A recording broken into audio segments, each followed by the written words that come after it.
Bonsoir. Le changement, tout le monde connaît. Le changement, il est quotidien. Pour moi, il a été radical. Parce que il y a quelques années, ma vie, c'était ça. C'était la montagne, c'était le sport, c'était la mer. Je viens de Perpignan, donc pas très loin d'ici. Et puis, un jour, tout a changé dans ma vie. Et un changement si brutal que j'ai compris que plus rien ne serait jamais comme avant. J'ai compris que j'avais il y a deux choix. Il y a le choix. Donc c'est soit tu fuis, ta limite, tu as envie de te foutre en l'air, parce que ce qui est en train de se passer, c'est dramatique, gravissime.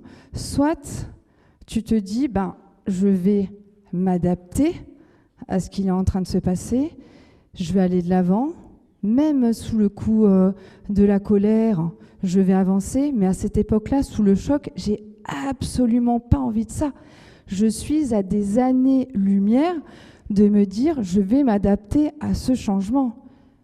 J'ai eu des idées super sombres, les pires idées, alors que ma vie d'avant, ce changement, ma vie d'avant, c'était ça. J'ai connu mes premiers championnats du monde, j'avais 12 ans.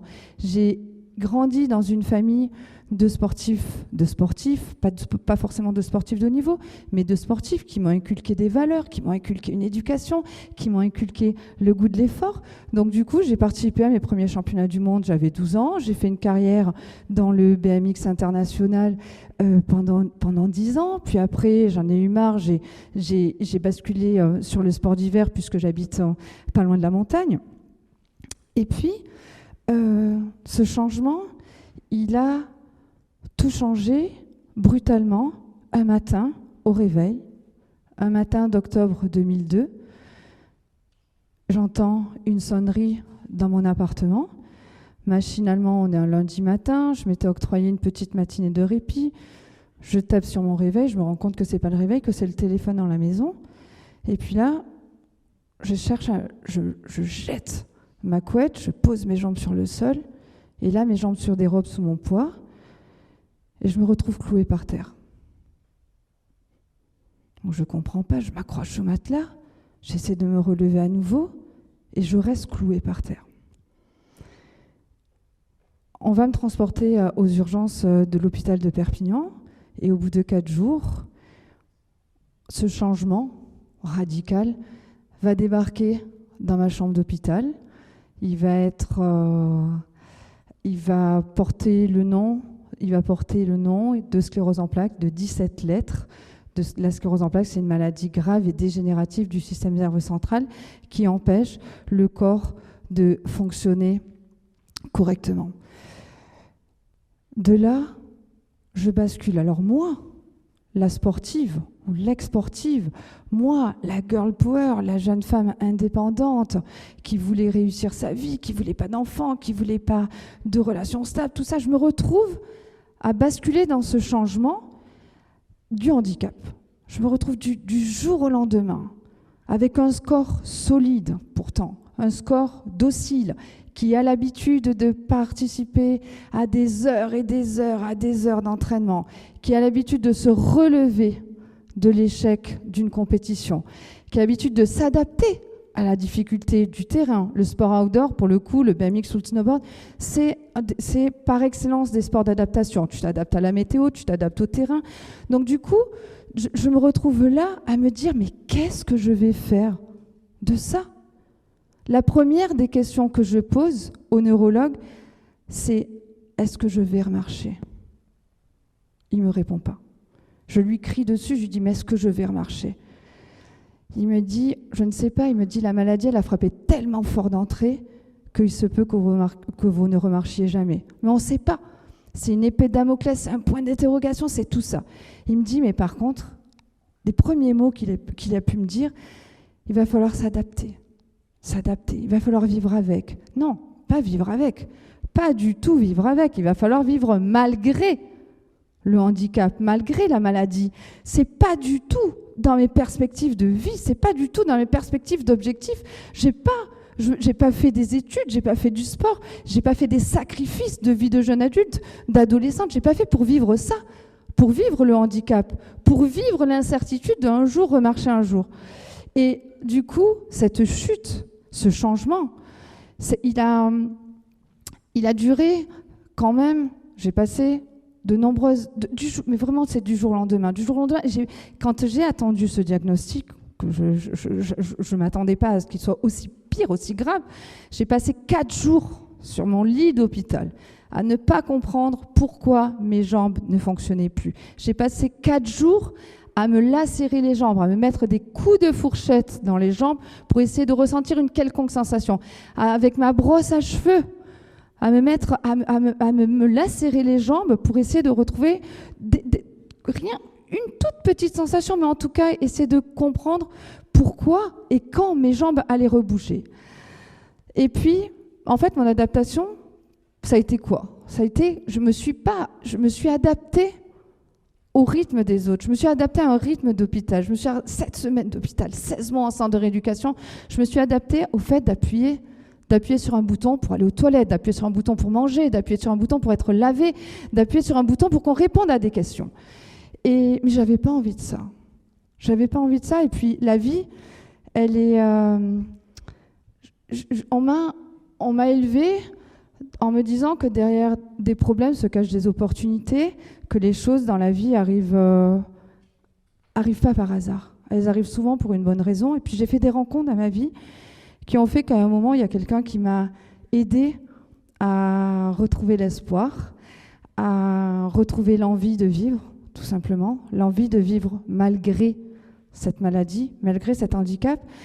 Et il a vu en moi le potentiel dans mes ressources, de ce que j'avais fait comme sport, dans mon éducation, d'avancer et de m'adapter à cette vie.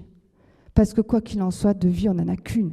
Et quoi qu'il en soit, cette vie, j'avais envie de la vivre, de m'adapter à cette maladie, de m'adapter à des jambes douloureuses, de m'adapter à un périmètre de marche, parce qu'après, ce kiné m'a fait sortir de mon fauteuil roulant, de m'adapter à un périmètre de marche hyper réduit, de m'adapter à une vue défaillante, de m'adapter à des troubles cognitifs, de m'adapter à des troubles urinaires, des troubles intimes. De toute façon, est-ce que j'avais le choix?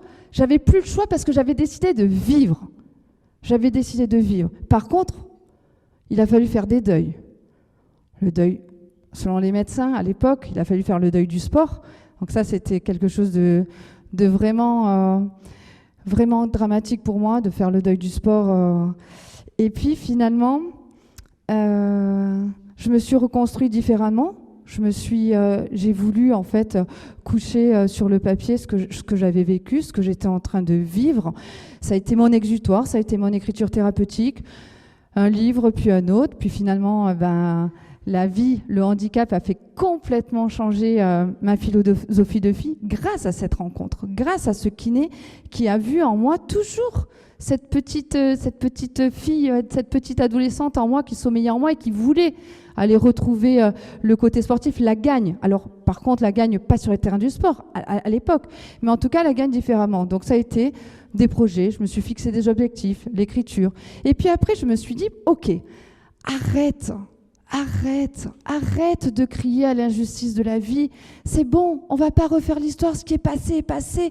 Arrête de dire pourquoi, parce que je l'ai eu dur, mais vraiment très dur. Quand on bascule du jour au lendemain d'une vie de rêve au cauchemar, tu l'as forcément dur. Et puis, je me suis dit, OK, tu es une personne handicapée, tu as décidé de vivre et de vivre à fond. Donc maintenant, OK, arrête de dire ton pourquoi. Maintenant, pourquoi? OK, tu es une personne handicapée, mais qu'est-ce que tu en fais? Comment tu avances avec ça? Comment tu avances en essayant de vivre le plus fort possible, de manière la plus passionnée possible? Comment tu avances? Et du coup, je me suis dit, et si le handicap était une opportunité? Et si j'adaptais ma vie à cette opportunité? C'est dur, c'est bizarre de dire ça, que le handicap peut être une chance, une opportunité dans la vie. Et pourtant, ça l'a été. Ça l'a été parce que j'ai décidé de surfer sur ce qu'on appelle la discrimination positive. En 2005, il y a eu une loi qui obligeait des entreprises de plus de 20 salariés à embaucher des collaborateurs handicapés. Eh bien, j'étais une personne handicapée.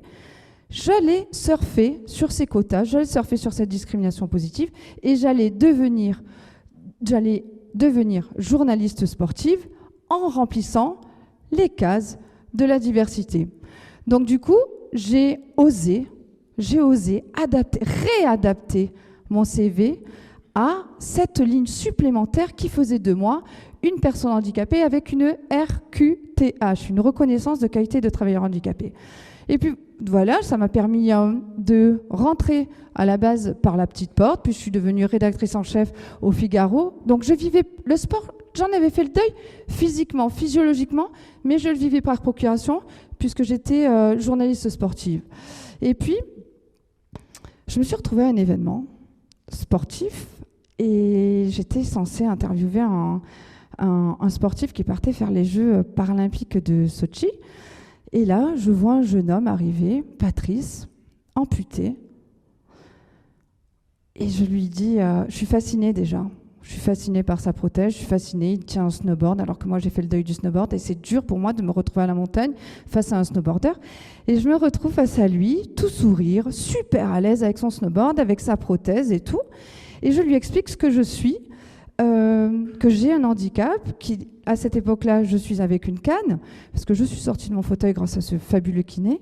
Et je suis avec ma canne et ce Patrice, je lui dis, voilà, je suis une personne handicapée, au handicap moins visible que toi, j'ai une sclérose en plaques, j'ai des difficultés avec mes jambes, avec mon équilibre.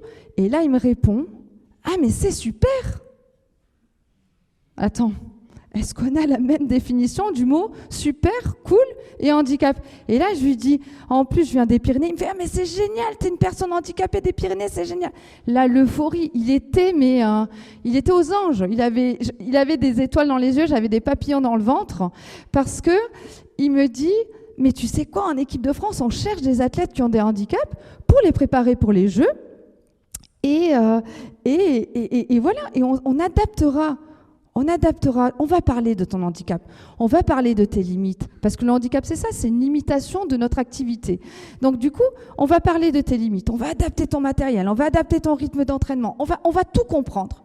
Donc c'était important, déjà de comprendre, pour moi aussi, de comprendre ce qui se passait sportivement dans mon corps. Mais là, je me suis dit, mais alléluia, je vais pouvoir, en adaptant ma pratique, en comprenant ce qui se passe, en allant de l'avant, en ayant envie aussi. Je vais pouvoir refaire du sport. Mais merci Patrice.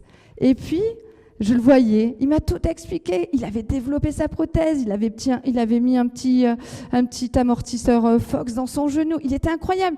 Adapter son rythme de vie, adapter sa maison, adapter son rythme professionnel. Il avait tout adapté et il m'a fait comprendre le champ des possibles au-delà du handicap, non pas malgré le handicap, mais avec le handicap. Et du coup, rapidement,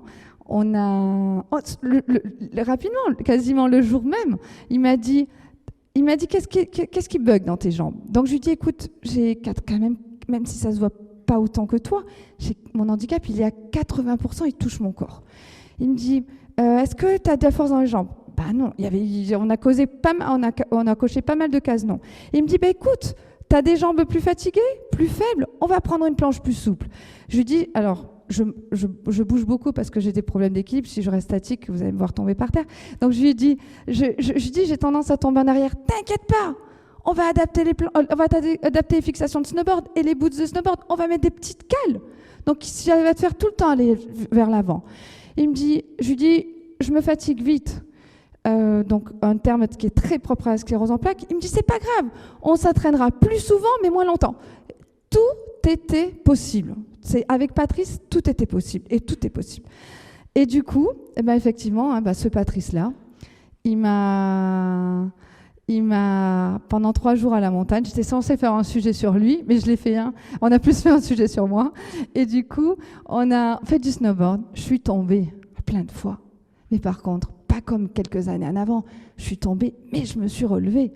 Et du coup, il m'a filmé, il avait une petite caméra, il m'a filmé, il a transmis les images au directeur de la Fédé, puis à l'entraîneur du groupe national.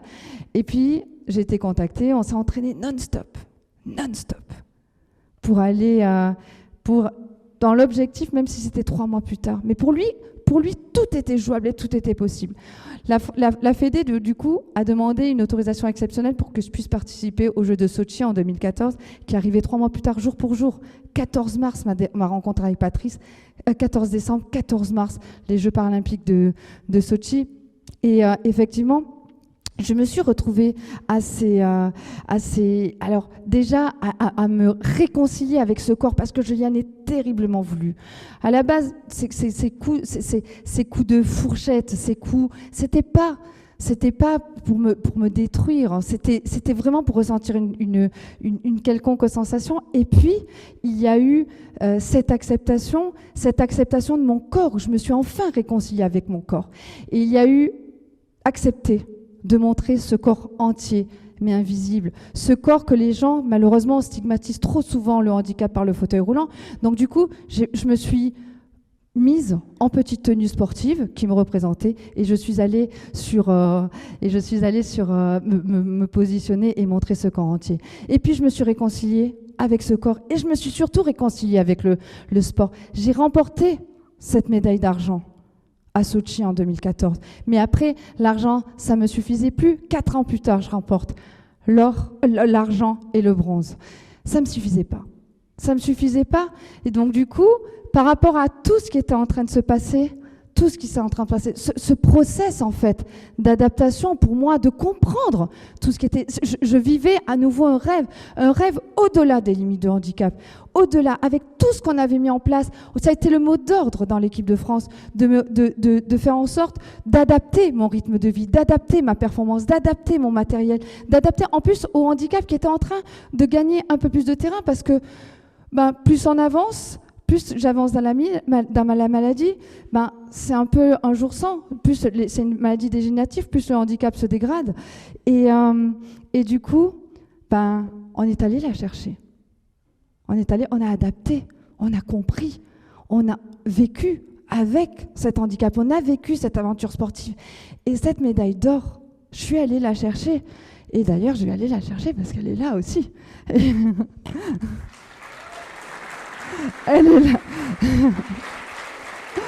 Elle est là. Ah non, c'est bon. Hein.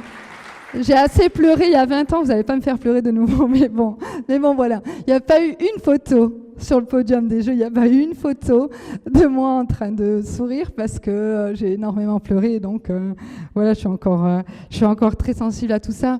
Et du coup, vous connaissez, c'est une boîte de chocolat, ça.